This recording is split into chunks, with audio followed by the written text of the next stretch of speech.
Hey, what's up everybody? Shamirio here, back with a very tardy, we're not even going to talk about it, recap of Scandal episode, I never know what episode it is, but it's called, I think it's called People versus Olivia Pope.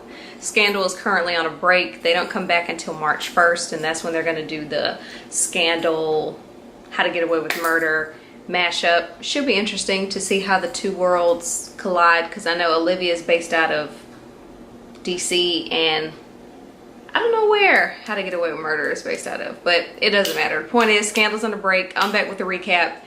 Let's go ahead and get into it.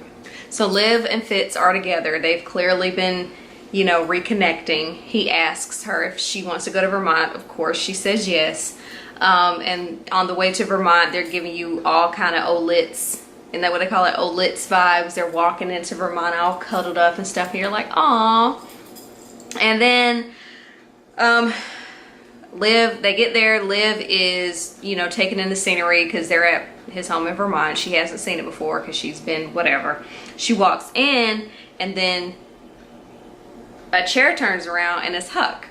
And she's like, what's Huck doing here? And then the rest of the OPA crew kind of come out and they're like, basically, we got to talk with you. So they're basically staging an intervention to confront Liv about her murderous, power-hungry behavior as of late.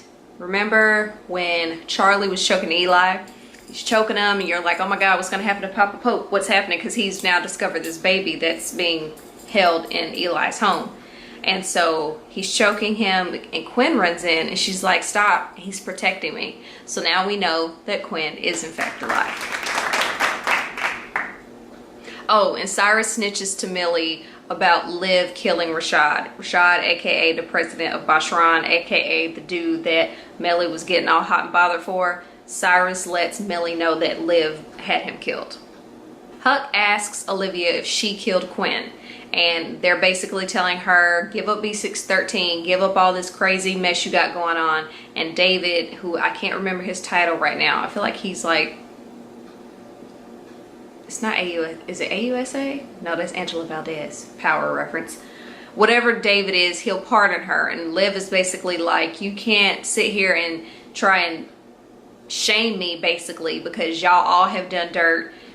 I've covered for you, I've saved you, I've put on the white hat for you, I've gladiated for you. Don't sit here and try to come to me and tell me that I need to get my life in order because y'all all got problems. One thing that I thought was really interesting, so while they're all trying to get Liv back on the right track, Huck calls her a monster.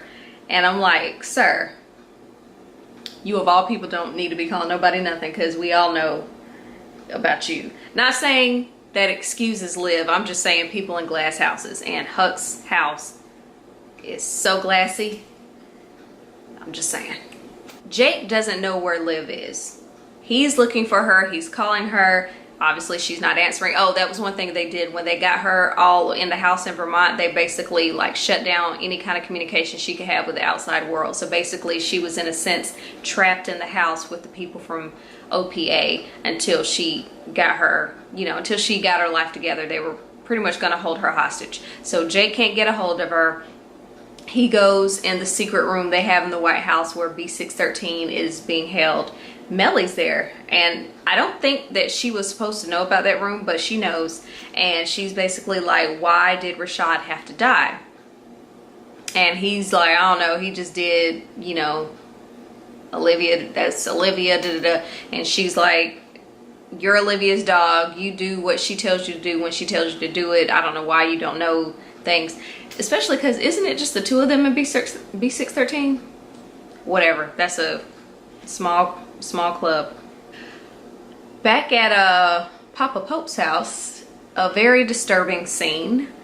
Eli is holding Robin, Quinn's baby, and Quinn is in the vicinity and they are having a little sing and dance session to Britney Spears' Hit Me Baby One More Time.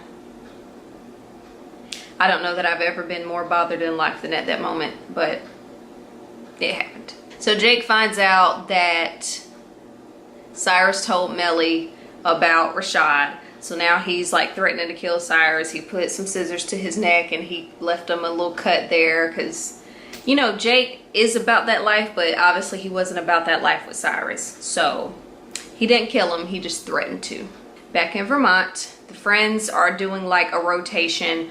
Liv has locked herself in a room, and they are all sitting outside the door, basically telling her why they need their gladiator back. And, you know, I remember when, and don't you want to be like this and whatever. So they're all kind of taking turns sitting at the door, trying to get her out of the room. Back at Papa Pope's house, Charlie tells Eli, you know, he's seeing this connection that Robin and Eli and Quinn seem to have.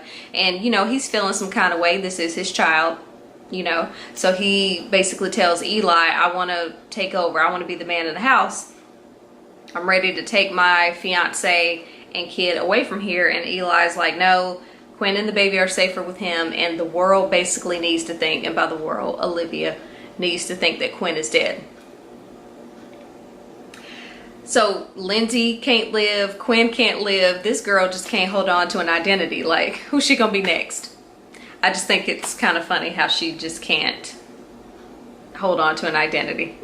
So remember how I told you all the friends were doing like a tag team outside of the door to try to get Olivia to come out. So now it's Huck's turn.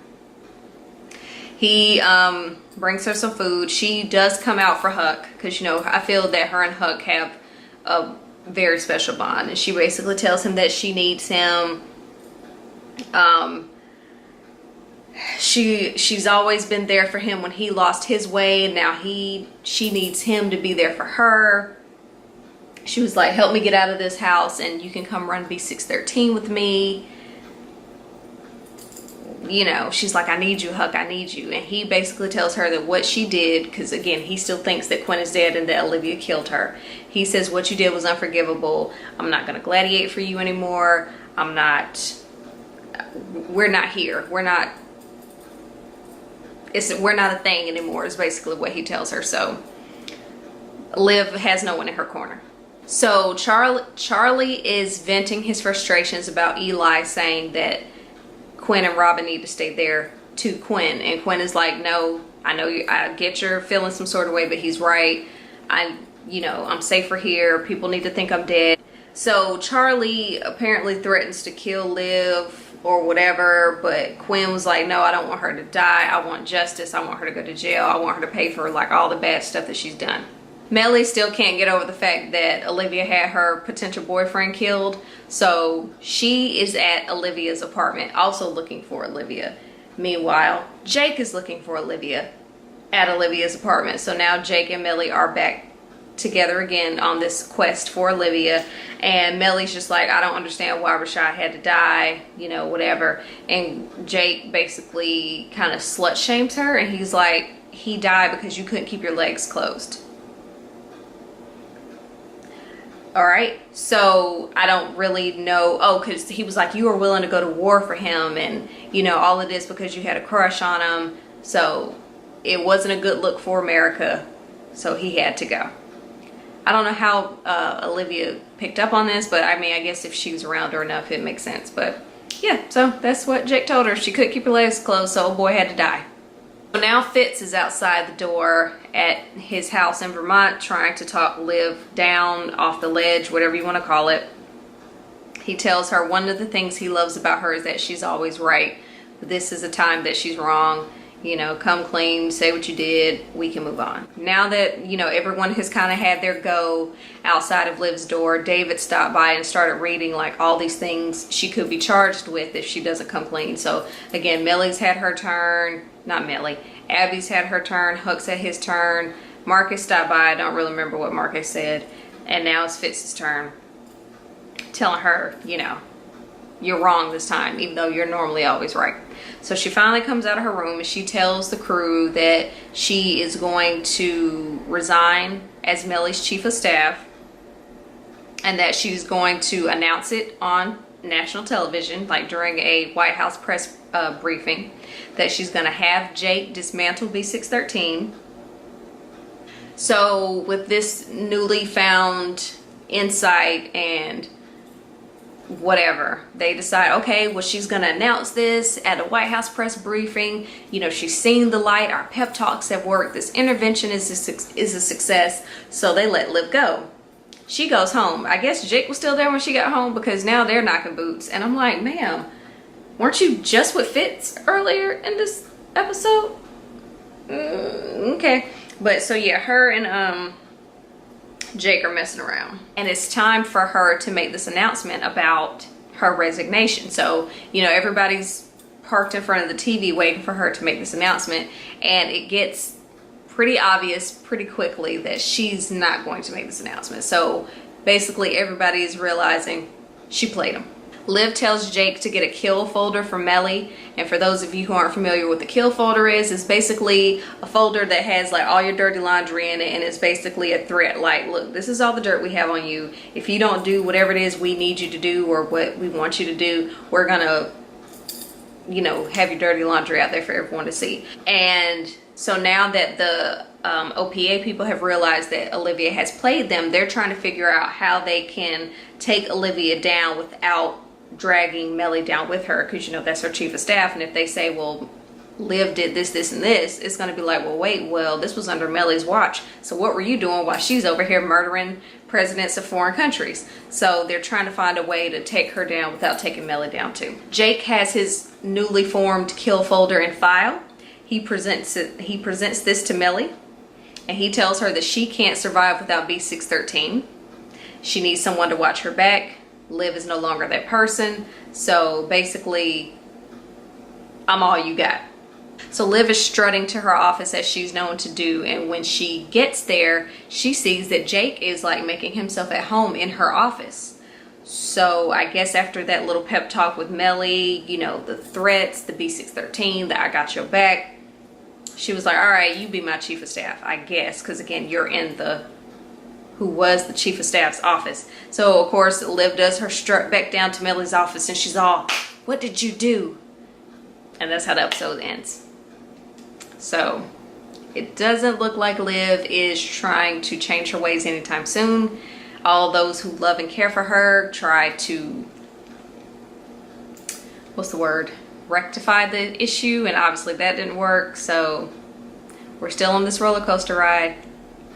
Yeah, I still have one more episode I need to recap, so I'm gonna go ahead and wrap this one up. Thank you all for watching. Please make sure you're subscribed so you don't miss any more recaps, which I will be better about in the future. I'm so sorry. But yeah, I'll go ahead and wrap it up, and until my next recap and video, I'll see you later. Bye.